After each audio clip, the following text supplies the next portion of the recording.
आज गावात अखंड हरिनाम सप्ताहाची समाप्ती होती म्हणून दारासमोर गुढी उभारायची सांगितली होती. सोबत भंडाराही होता म्हणून पोळ्या करून द्यायच्या होत्या आणि मला आज दिवसभर खूप कामे होती म्हणून सकाळी लवकरच पोळ्या करून दिल्या.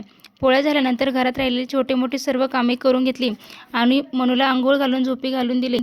आज मला चिवडा बनवायचा होता म्हणून चिवड्याचे सगळे साहित्य काढून चिवडा बनवून घेतला.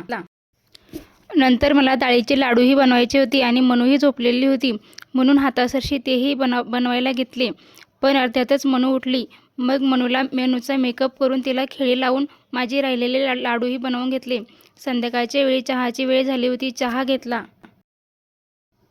आणि नंतर संध्याकाळचा स्वयंपाक करून जेवण करून घेतले आणि घरातली सर्व कामे आवरून जाऊबाईचे चिप्स बनवायचे होते ते बनवले. तर असा होता आजचा व्हिडिओ. जर व्हिडिओ आवडला असेल तर लाईक करा, शेअर करा आणि सबस्क्राईब करा. बाय.